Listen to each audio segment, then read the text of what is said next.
ఓం శాంతి 21/10/2023 మధురమైన పిల్లలు, మేము భగవాన్ వాచనే వింటున్నాము.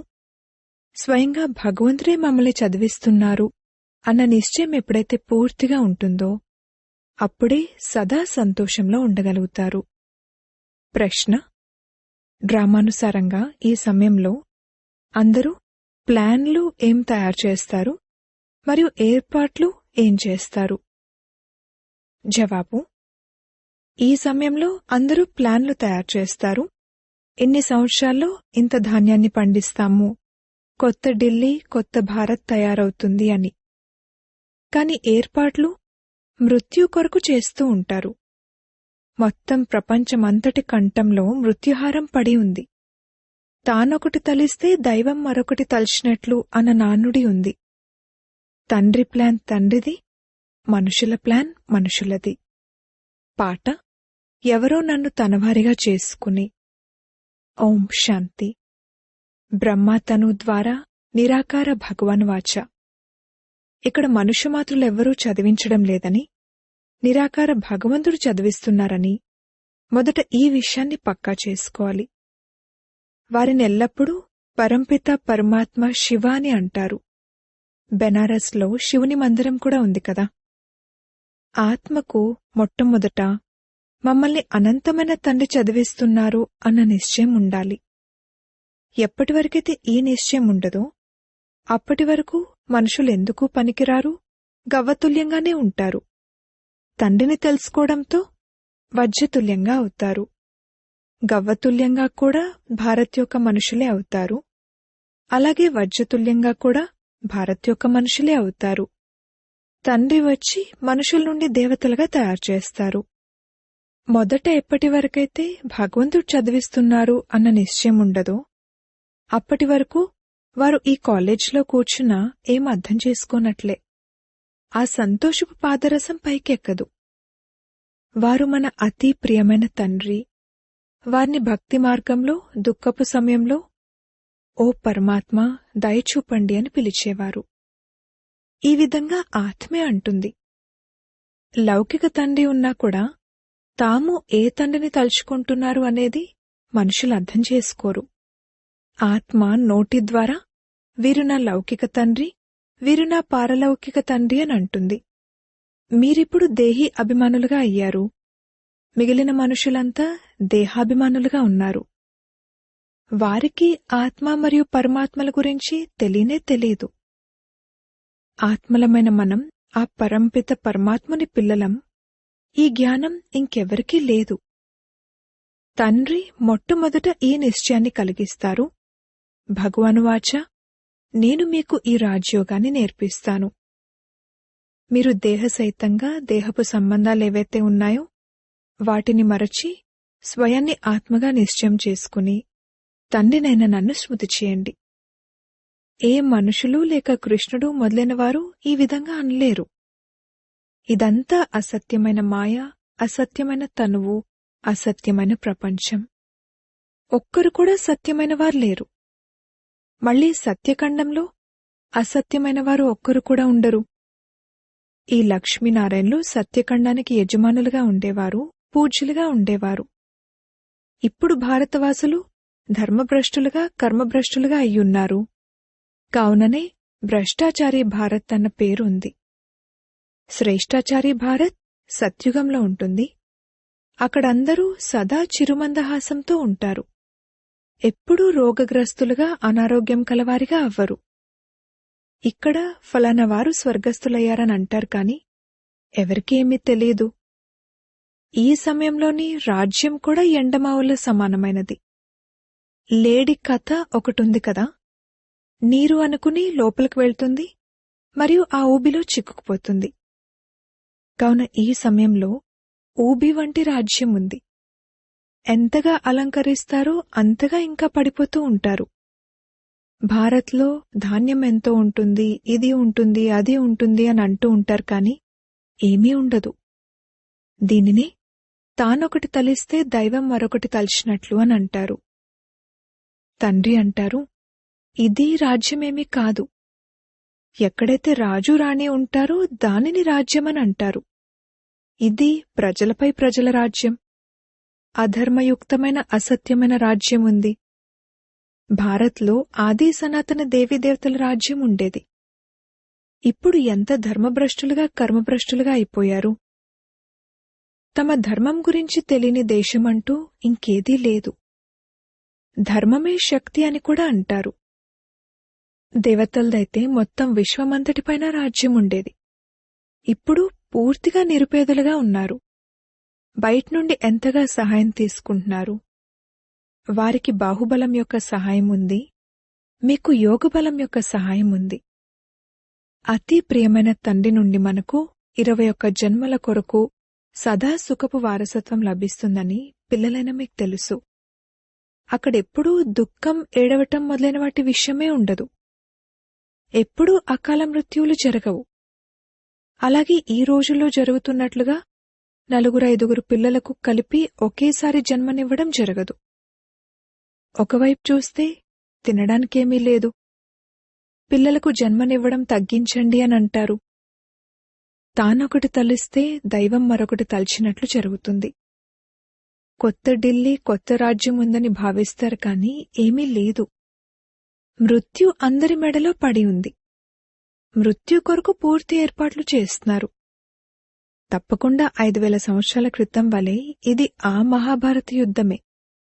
తండ్రి అంటారు, ఇది రాజ్యమేమీ కాదు, ఇది ఎండమావుల వంటిది. ద్రౌపది ఉదాహరణ కూడా ఉంది కదా. మీరందరూ ద్రౌపదులే. ఈ వికారాలపై విజయం పొందండి అని మీకు తండ్రి ఆజ్ఞ ఉంది. మేము సదా పవిత్రంగా ఉంటూ భారత్ను పవిత్రంగా తయారు చేస్తాము అని మనం ప్రతిజ్ఞ చేస్తాము.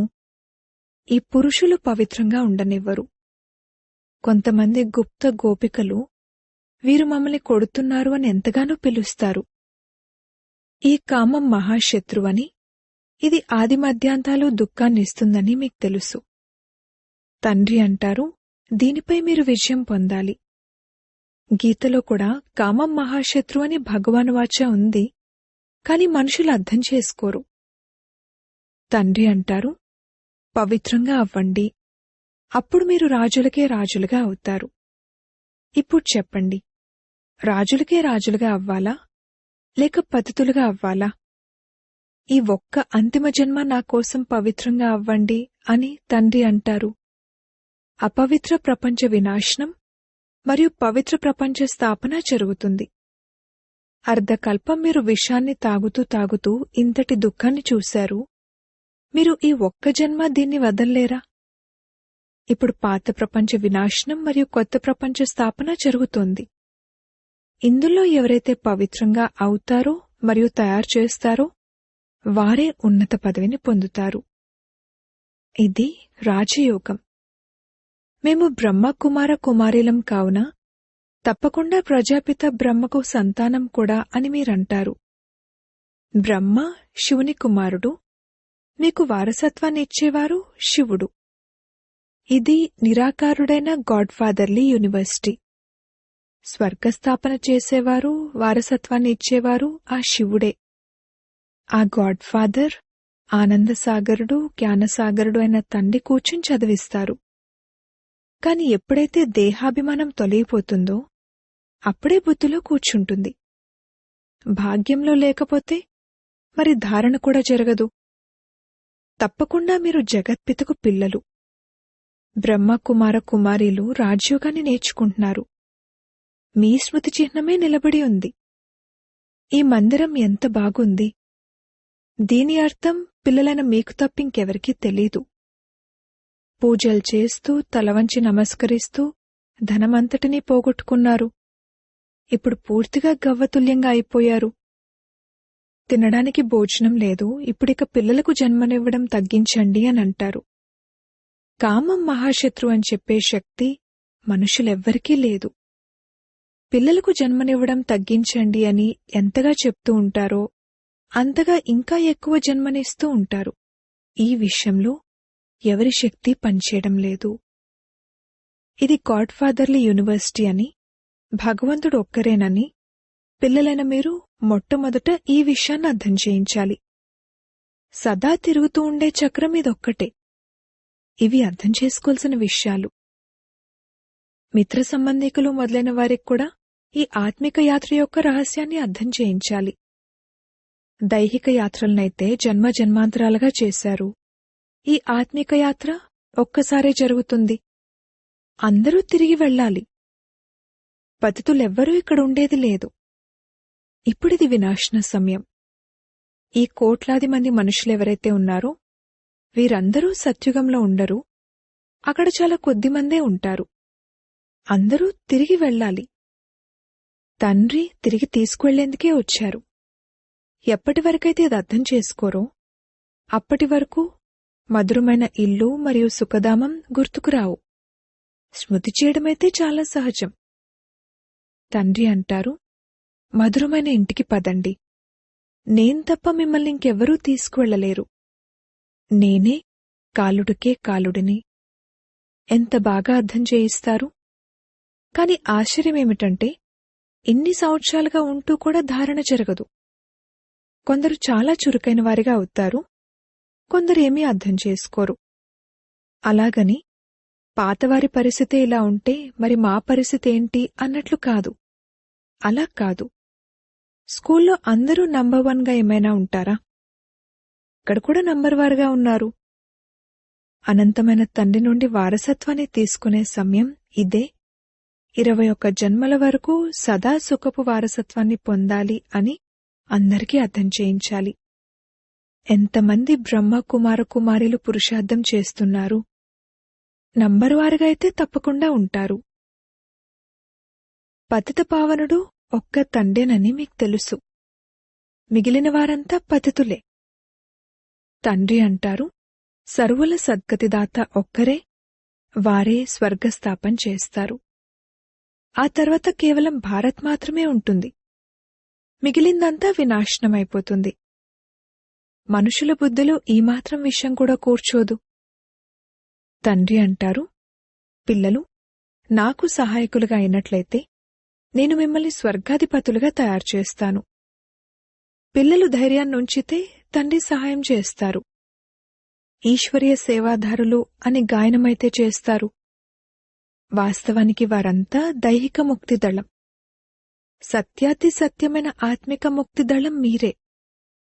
భారత్ యొక్క నావ ఏదైతే మునిగిపోయిందో దానిని రక్షించేవారు భారతమాత శక్తి అవతారములైన మీరే. మీరు గుప్త సైన్యం. శివ్బాబా గుప్తమైనవారు, అలాగే వారి సైన్యం కూడా గుప్తమైనదే.